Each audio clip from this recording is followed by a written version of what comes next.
हाय गीता अरे हाय गीता अरे पड़ेला चढ़ने से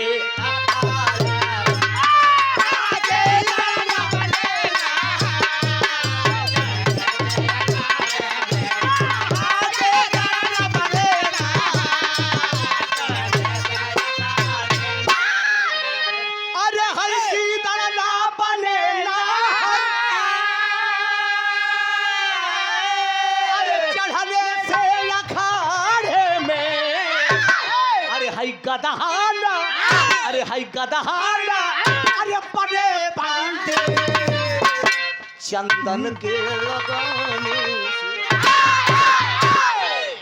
से न बने नाहर चढ़ने से अखाड़े में गदहा न बने पंडित चंदन के लगाने से। कहानी की शुरुआत है यहीं से, जरा गौर करेंगे कहानी कब की और कहां की है। तरदार दारा दारा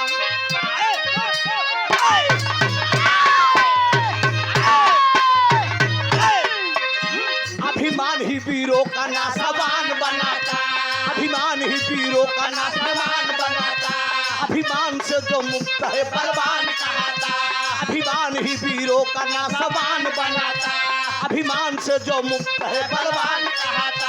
पांडव पधारे तुरंत अब धृतराष्ट्र के आगे, पांडव पधारे तुरंत अब धृतराष्ट्र के आगे, पांडव पधारे तुरंत अब धृतराष्ट्र के आगे।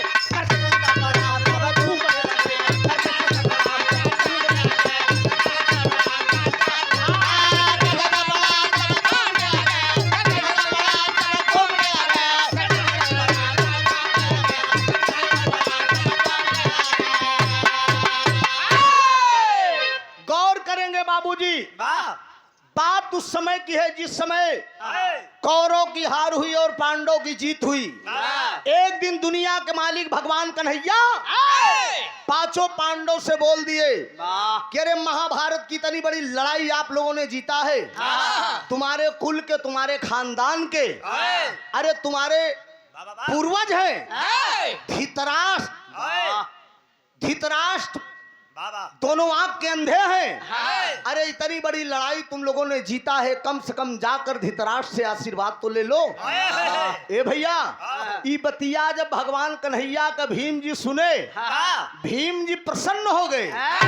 भीम जी मगन हो के कहन कि अगर हमारे दादा खड़ा है ना आशीर्वाद ले के बना तो काहे ना हम ले ले। तो वो समय के ठीक लाइन में खी तरज बा डॉक्टर साहब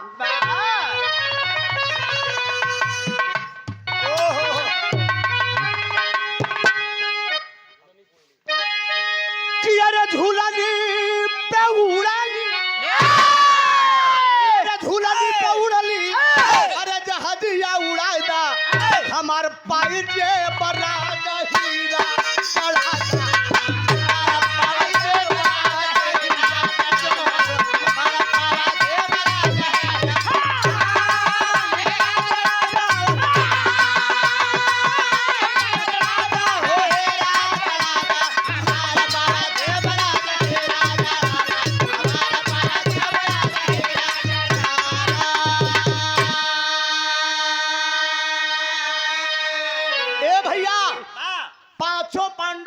हो गए। भीम जी धृतराष्ट्र से गले लगे जाते हैं तो दोनों आंख का अंधा धृतराष्ट्र जी आशीर्वाद देते हैं। कमन आशीर्वाद देते हैं कि अरे छतिया पे हमारे, अरे छतिया पे हमारे, अरे कोदा उतर रही, अरे जुगा जुगा जिया पाटीदार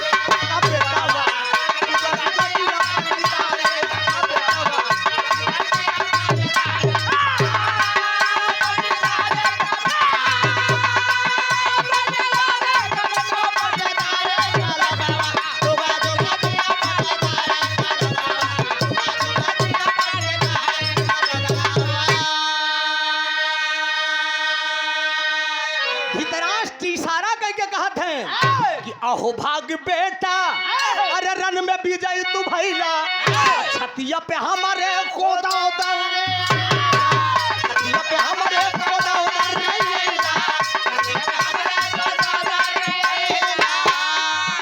कहा अरे बेटा बन के मारी के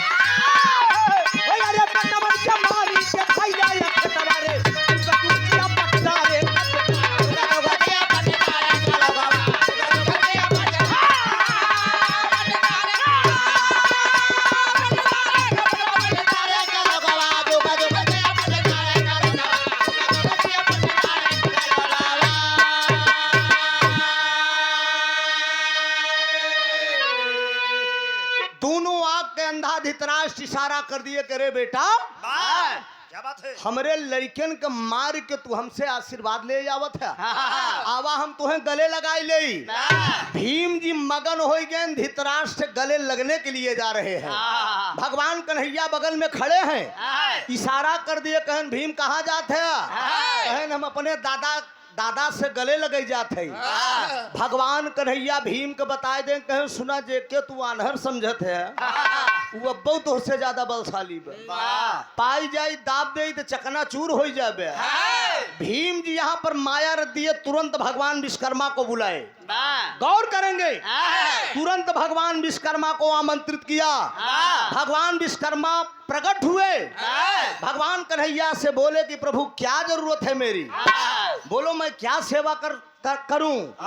भगवान विश्वकर्मा से भगवान कन्हैया ने कहा कि एक मूर्ति तैयार कर दीजिए भीम की, लोहे की कारीगरी से आप एक मूर्ति तैयार कर दीजिए। गौर करेंगे बाबूजी, उसी वक्त भगवान विश्वकर्मा ने भगवान कन्हैया के आदेशानुसार एक लोहे की मूर्ति भीम बनाकर खड़ा कर दिए। और जब खड़ा कर दिए, धृतराष्ट्र बोला रहे गले लगने के लिए, तो आगे आगे वो लोहे का मूर्ति, पीछे पीछे भीम जाते हैं। कहन दादा हमके गले लगाए लगान, आ जाओ बेटा मैं गले लगा रहा हूँ। एक ही तरज का लाइन बा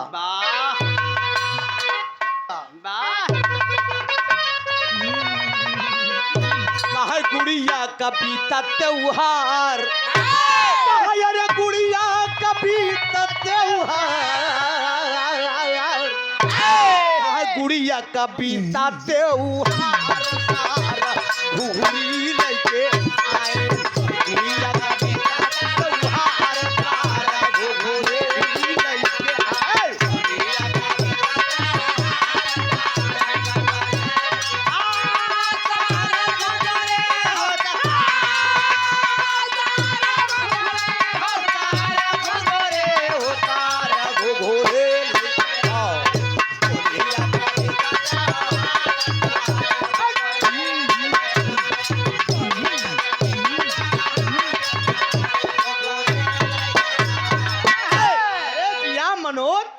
लेकिन लाइन बा कहाँ खाई गऊ लगड़ायाम, दाम कहिया ले देबू कहे गोरिया, अरे तोरी जवानिया सब दिन जवानी न रही।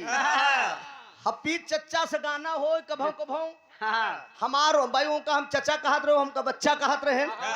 तो कभों जब हम लवन भाई जवानी को उम्र जब उनके सामने उछरई लगी, तो चच्चा हमका कहा है मौज कैला बाबूनी, अरे मौज कैला बाबूनी, मौज कैला बाबूनी, मौज कैले बाबूनी, जबले बाटई जवनिया मौज कैले बाबूनी।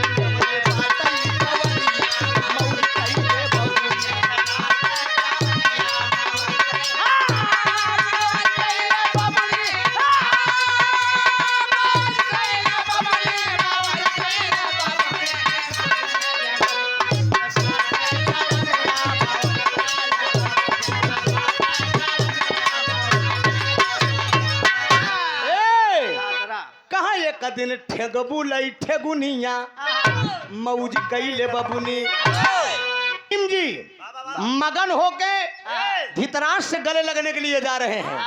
अब बाबूजी लोहे का मूर्ति आगे बा, भीम जी पीछे हैं। वही भीम जी भैले रस विभोर, अरे भीम जी भैले रस विभोर, भीम जी भैले रस विभोर, जोर जवनी के कहा चल दिए अन्हरा की ओर, जोर जवनी के जागल।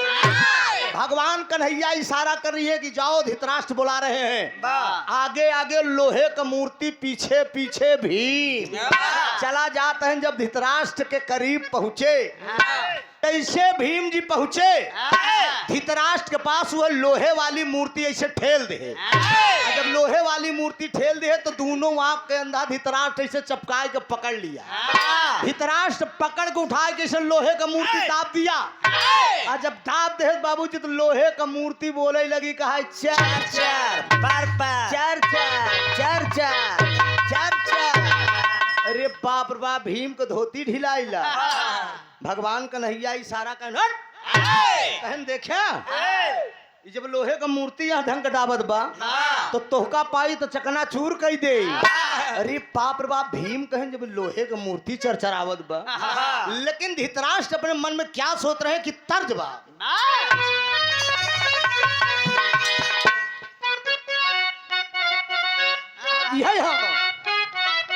यही लाइन बा कि बदी है मऊरवा माथे लागी है चाउरवा हो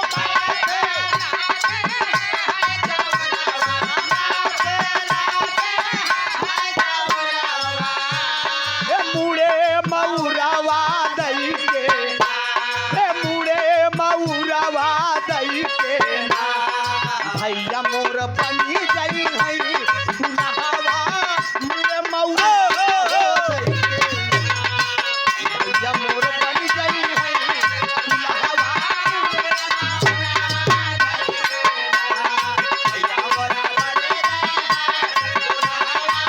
अब समझो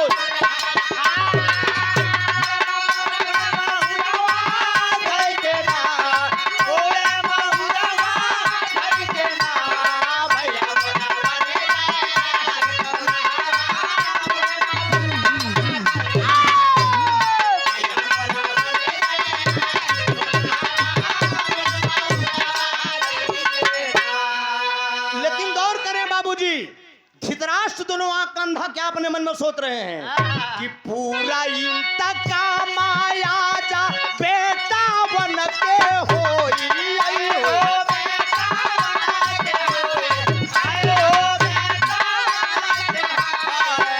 छतिया टोई टोई हे छतिया टोई रे टोई ताबई लोहावन कई मूर्तिया छतिया टोई रे ताबई लोहावन कई मूर्तिया छतिया टोई रे टोई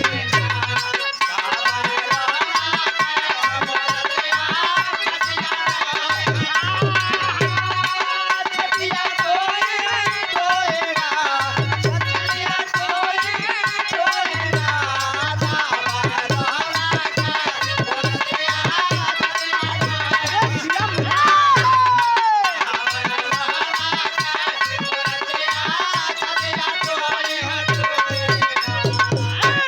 धृतराष्ट्र दोनों आंख कंधा बाबूजी लोहे का मूर्ति पकड़ के दाब दिया और सोच लिया कि अपने अपने बेटवन का बदला ले ली एक दुश्मन का हम खत्म कर दिन भीम मर गया लेकिन बाबूजी के नहीं पता कि मतलब भगवान कन्हैया के हमा चाल रही भगवान विश्वकर्मा लोहे का मूर्ति बनाई दे रहे और वही पकड़ के ही दाबे यहाँ अभी भीम मरे नहीं है। ये बात धीरे धीरे गंधारी के पास पहुंच गई।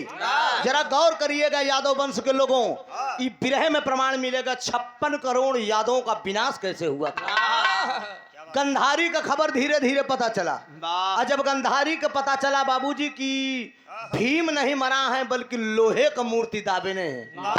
गंधारी पहुंचती है भगवान कन्हैया को श्राप दे रही है तेरी का भाव दिया गया। अरे मोरे राम अरे गंधारी उबल लागल यगिया अरे त गंगा वह तरड़ी बन गई ममता के मारियन हो मारियन हो अरे गंधारी उबल लागल यगिया अरे त गंगा वह तरड़ी बन गई ममता के मारियन हो गंधारी कहे तू चोर लतखोर छलिया और छिनार हो तेरे ही कारण मेरे मारे गए सौलाल है। गंधारी भगवान कन्हैया से कह दे कि ए कन्हैया तू जन्म का छिनरा गोपियन का चीर चुराया आज तू हमारे साथे छल कर गया बताओ भीम नहीं तुम लोहे की मूर्ति विश्वकर्मा से बनवा के मेरे पति के सामने पेश कर दिए जाओ जिस तरह से तूने मेरे साथ छल किया है मैं श्राप दे रही हूँ एक दिन तेरे ही द्वारा तेरे कुल का नाश हो जाएगा। गंधारी श्राप दे दिया। गंधारी भगवान कन्हैया को श्राप दे दिया। और जब श्राप लेके भगवान कन्हैया आए कहाँ पे, एक ही तरह में शिवमूर्त गुरु वाली।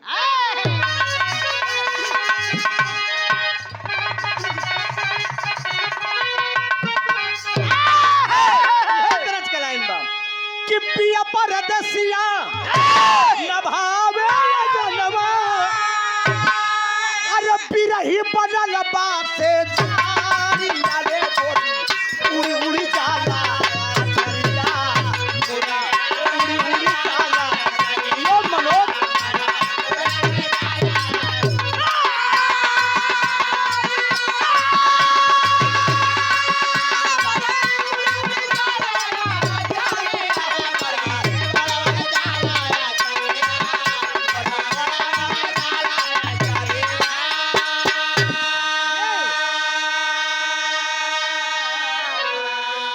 ऐसे तावबाजी से बजा करा चाहे 100-200 ले लेवा करा हम। हाँ 1200 के बजाय 1400 नाइट कही दे, लेकिन काम में कंजूसई करबा तो फिर हम 800 कही देवे का जान है, घटाई दे। लेकिन बाबूजी मन में क्या सोच रही है, धृतराष्ट्र क्या सोच रहे हैं कि कटवा करे जब हमरे निसर्गा, अरे दुश्मन मरल बा हराम के,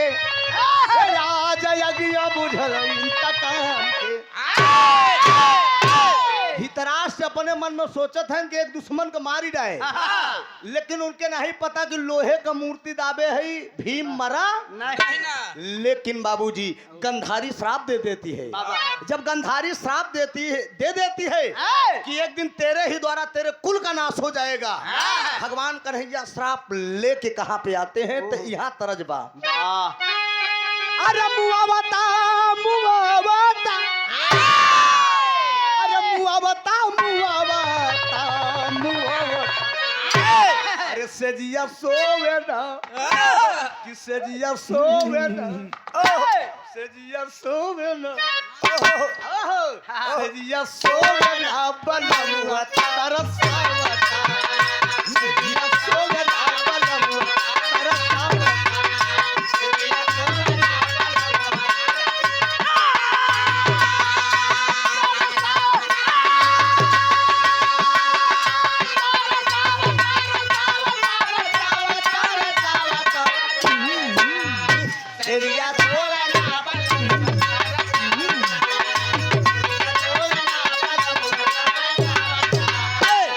लेकिन बाबूजी भगवान कन्हैया क्या किए, कहे हस्तिनापुरी से श्याम, अरे श्राप लेके आवले सुनावले हो सुनावले, उहे द्वारिका में दूसर गुल खिलावले,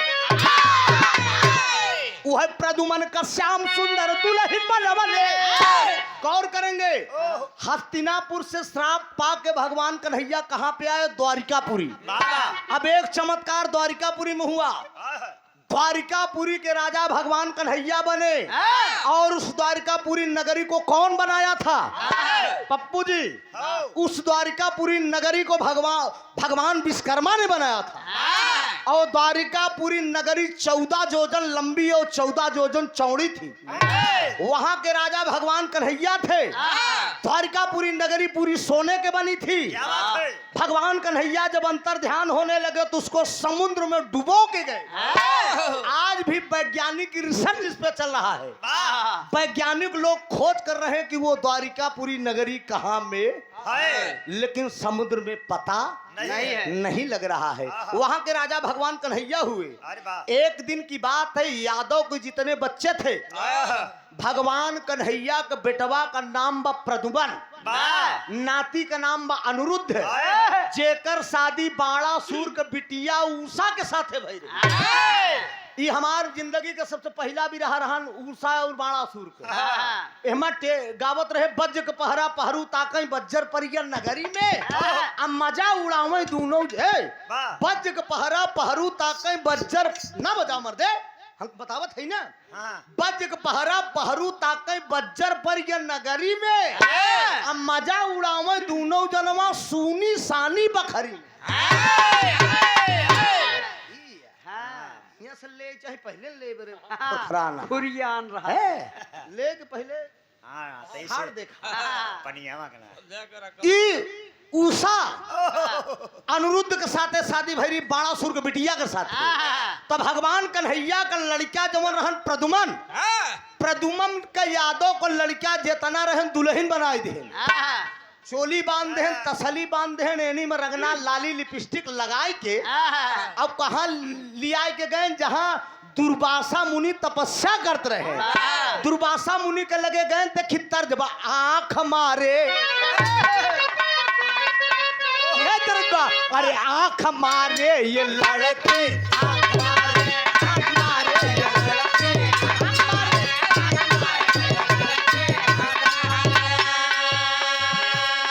सीटी बजाए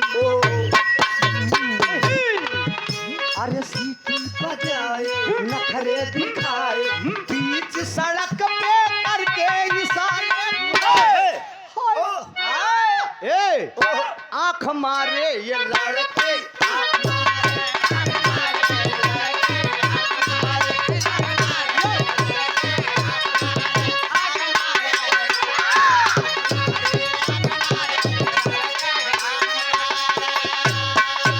लेकिन हिरे का लड़का पूरा जुट के प्रदुमन को दुल्हन बनाए हैं भगवान कन्हैया के बेटवा के दुर्वासा मुनि तपस्या करता है ओम भगवते वासुदेवाय नमः ओम भगवते वासुदेवाय नमः गोविंद दयालनाथ अखंडी अनादियापि आदित्य जन्मा अनंत शक्तिमान द्वादश मंत्र का जाप शुरू बल के लड़कवन पहुंचन कहे रे बाबा अरे आंख खोला हे बाबा आंख खोला हे बाबा आंख खोला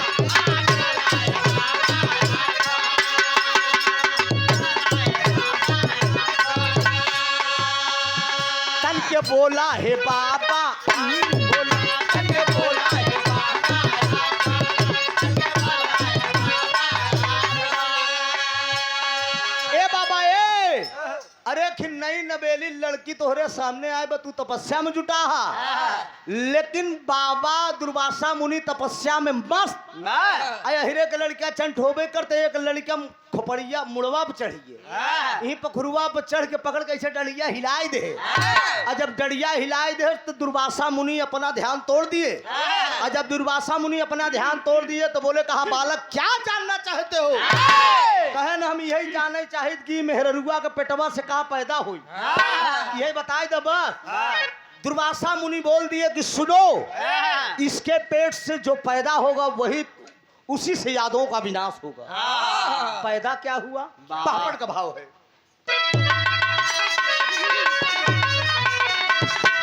अरे जैसे आहूत हमन कुंड में जाला ज्वाला भभकेला जैसे आहूत हमन कुंड में जाला ज्वाला भभकेला अक्का पै दुर्वासा का कंठी मारा ज्वाला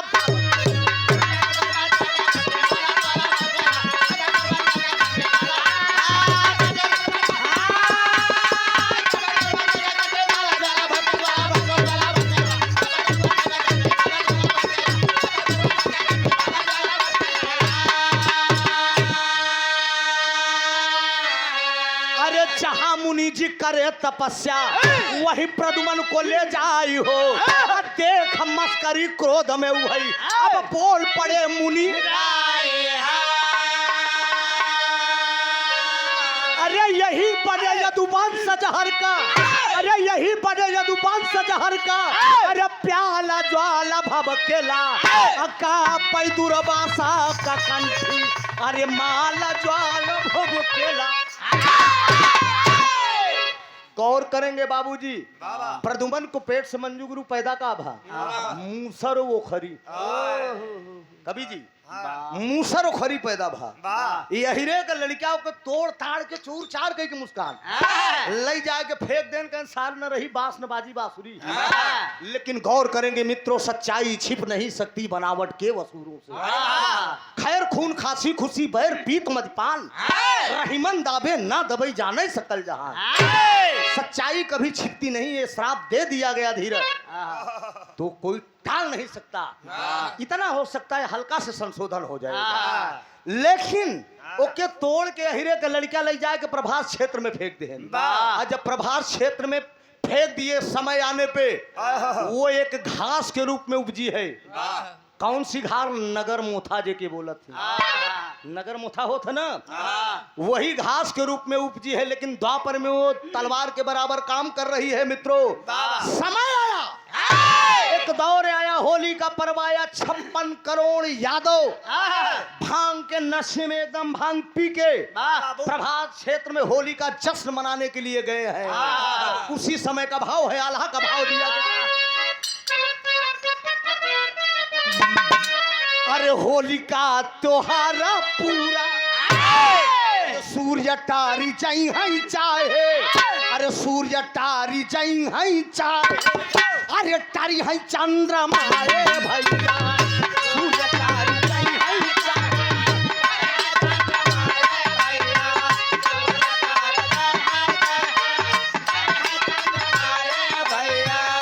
लेकिन नाही टारी है ऋषि याद वाला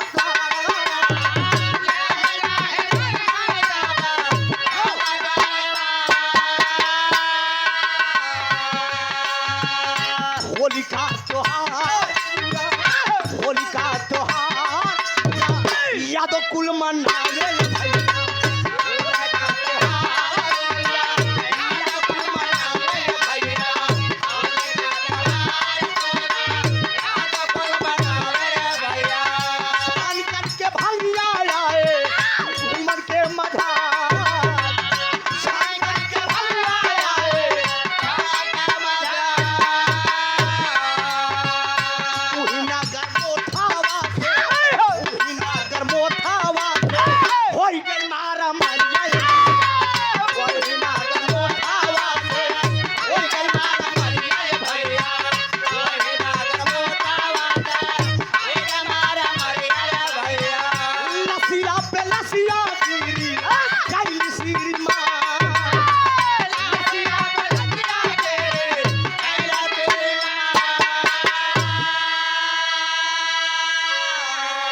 नहीं चीन बाट यापन हो बेटा,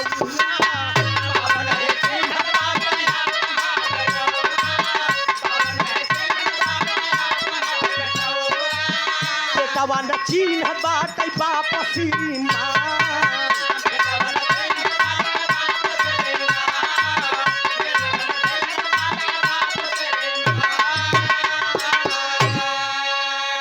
सदर आल्हा का भाव लगे, कहा लसिया पे लसिया ये गिरी गई बबुआ,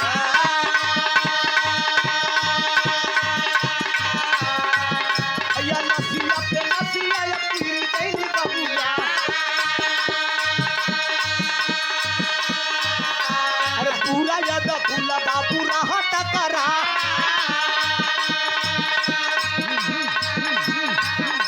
अरे बाप नाही चिन्ह बाटया पर हो बेटा,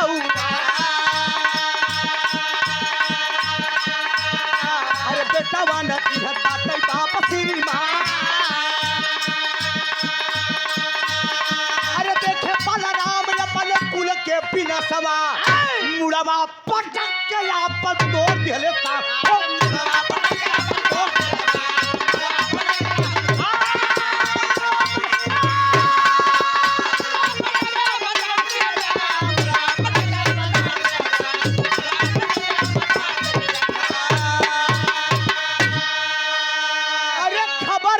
कन्हैया के, अरे सुनिला मोरे बबुआ, चिंता होई गईले बाबू, सुनला दीना ना हो चिंता होई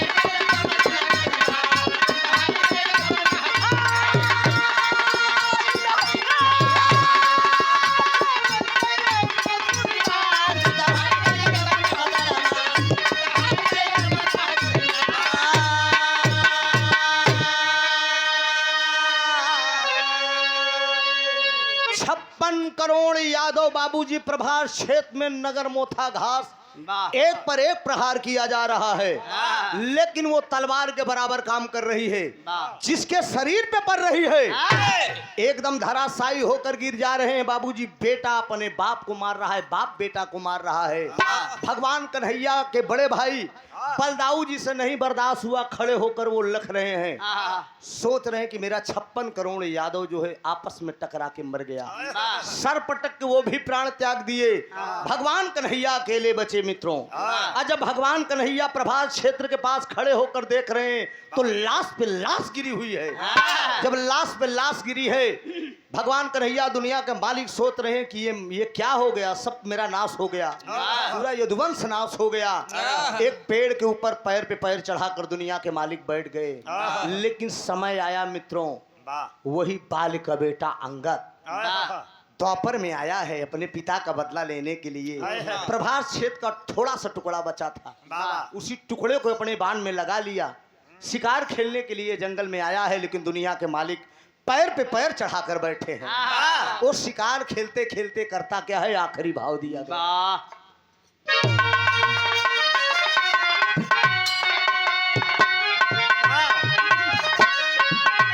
अरे कोई समझे अगम अगोचर केसों की कला, अरे कोई समझे अगम अगोचर अब केसों की कला। अरे तया अंगद पर पहलिया चुकाया बदला, अरे अंगद पर पहलिया चुकाया बदला।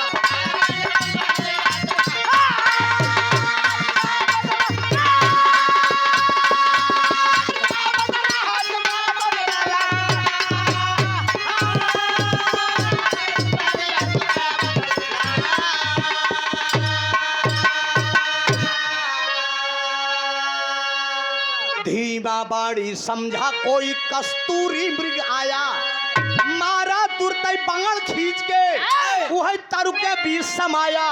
पाया हरि का तब हवलिया चुकाया बदला। परमपुरी परमेश्वर गईले पांडव दाह कराए। अरे लाश उड़ीसा में रखी गई जहां जगन्नाथ कहलाए। अरे तब बन गए मुक्ति का महलिया चुकाया बदला।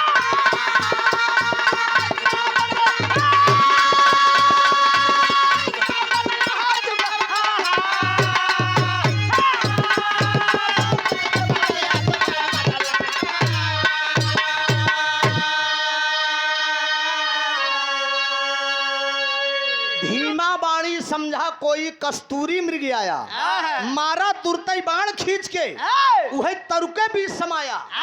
गौर करेंगे बाबूजी, त्रेता का बाल का बेटा अंगद, भगवान राम जब बाल और सुग्रीव के लड़ाई में छिपकर बाण बाल पे चलाए थे, चूंकि बाल को यह वरदान था कि उसके सामने जो लड़ता था उसका आधा बल प्रवेश कर जाता था।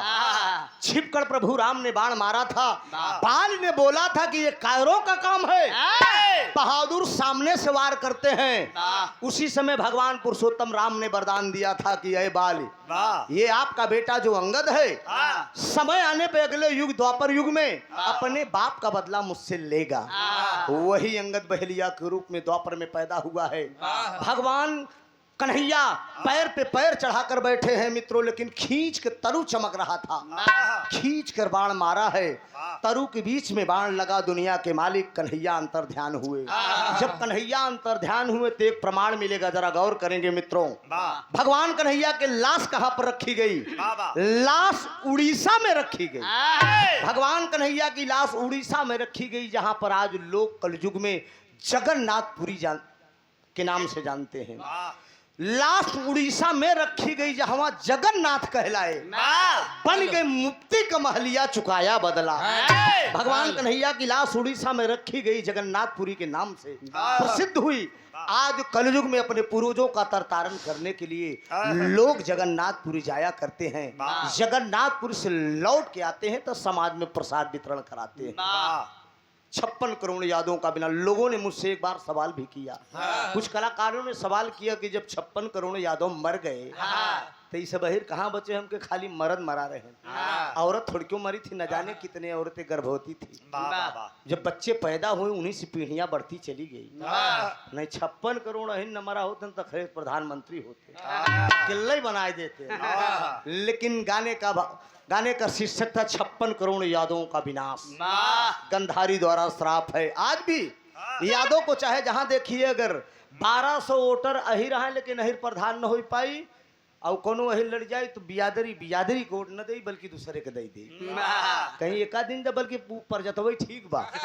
दूसरे के बात छोड़ा, हम अपने ग्राम सभा के बतावत हुई 1200 वोटर यादव है लेकिन यादव प्रधान नहीं हो पाता। 250 वोटर मौर्य है, अहिरन को फोर के प्रधान हो जाता। सोचिए, ये गंधारी का दिया हुआ श्राप है कि जाओ यादव एकता नहीं रह जाएगी, आपस में फूट कर मर जाओगे। आज देख ला अहिरे में अक्सर देख ला भाई भाई में टकरात है। अगर एक भाई तरक्की करत तो भाई लड़ाई दे, एकता बहुत कम मिलेगी। 56 करोड़ यादवों का विनाश महाभारत का अंतिम प्रसंग। भगवान विश्वकर्मा ने 2 निर्माण किया था, भीम की मूर्ति बनाया था और द्वारिकापुरी नगरी का निर्माण किया था। भगवान विश्वकर्मा की लीला बड़ी अपरंपार, बहुत से रचना इन्होंने किया था, कई गीतों था, लेकिन समय को देखते हुए हमने एक बिरहा की प्रस्तुति किया। अब नंबर मुस्कान का आएगा, आखिरी भाव है। स्वामी गीतानंद अनंत भय भुल्लुर तज दिए कोतारी, रामधार हैदर अली गुरु अनिल की बाप अली।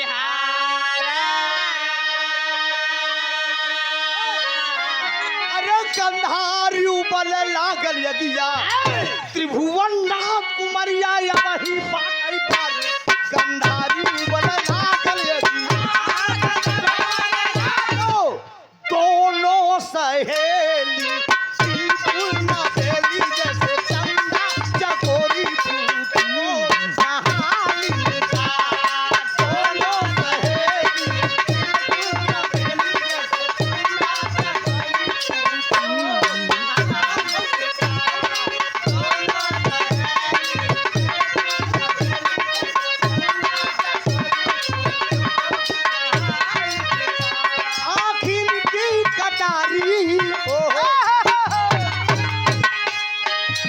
गुड़ है जतानी के बाचा गुड़ तरीके। आँखों की कटारी बाल नागन है काली,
हाल कहा चूम सटा।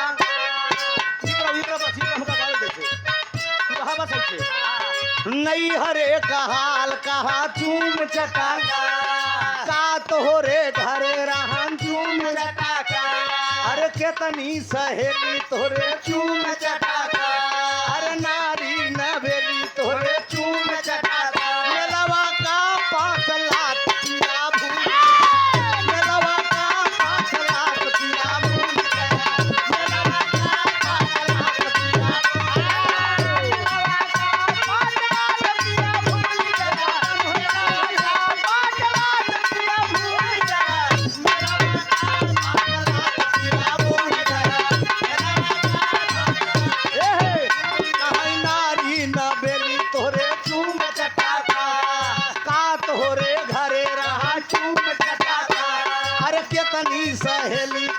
तुम आई बिकाई बरे घोड़ा खरीद आई बिकाई बरे घोड़ा खरीद